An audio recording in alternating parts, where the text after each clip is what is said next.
May be hard to believe, but back to school season is almost here, and it's already time to start preparing your child, no matter what age, for the new school year. And joining us now with advice on setting goals for the upcoming year, Pam Mashburn. She is publisher of this magazine, Potential Magazine, right here. You can find it all over the river region. So if you're looking to find out what the magazine is we're talking about, that is it. Look for it. Pam, thank you so much for being here. And every week you come in with just some great tips for us, and this time we're talking about something we've all heard is a good thing to do, and that's setting goals. Right.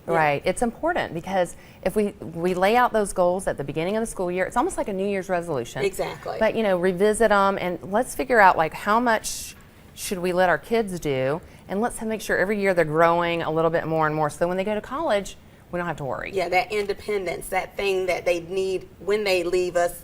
Hopefully they'll already have this goal setting down by then. Okay, so how do we set goals? What do we do first? So there's three things that we need to think about, and one is, what's the objective? So let's use an example. One of the objectives is, I don't want my child to fall asleep in class. I want him to do well on his daily work. That's a good one. Okay, so let's make it an objective, and I think it is, I want you to be alert in class. Okay. I don't want you falling asleep, but I want you to be alert. But the way that we write down the goal is always to the positive. So don't say, don't do something. Right.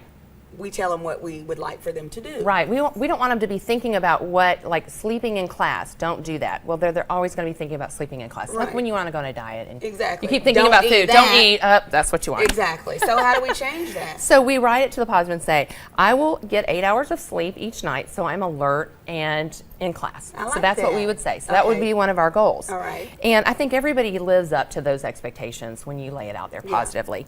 And then make it measurable. So how are we going to measure this? Okay. I think that the way I would measure it is say, let's look at your daily grades. So are you turning your grades in, your work in every day? Are you getting 10s out of 10 because you've done all the work? Exactly. Or were you sleepy and you weren't able to get through it all, or you weren't paying attention when the teacher was explaining it? Exactly. So we want to make sure it's measurable. Okay. Yeah. All right.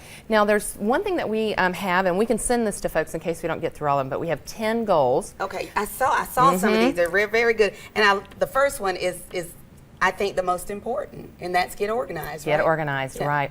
We're going to be doing a back to school series. This is the first week. Okay. And next, in 2 weeks, we're going to be talking about organizational tools that you can use to help your kids get organized and for you to get organized. Exactly. So you want to make sure that you've got a system laid out, place for everything in its place. I'm not real great at that, but I'm working on it. But it's things like you don't want the desk where they do their homework right in the area where they watch TV or play video games. Kind of needs to be a separate area for that. So I like that you say get organized. Get organized. And so if they're losing their work and they're scrambling, set up something that says, okay, here's a file folder and you put all your work in here. Like, what are we going to do? Let's get a calendar. How do you work a calendar? We kind of assume, especially with boys, that they're getting this.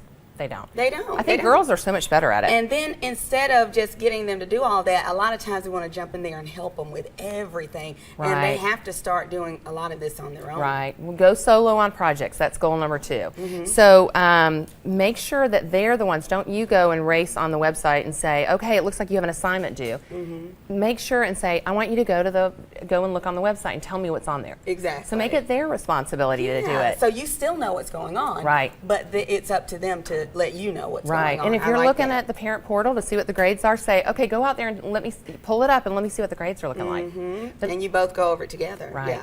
Right. And what about do the work? What does that mean? Make them responsible for doing that homework assignment. Don't do it for them, and don't be, at some point when they're little guys, you got to kind of sit there with them and keep them, attentive to it.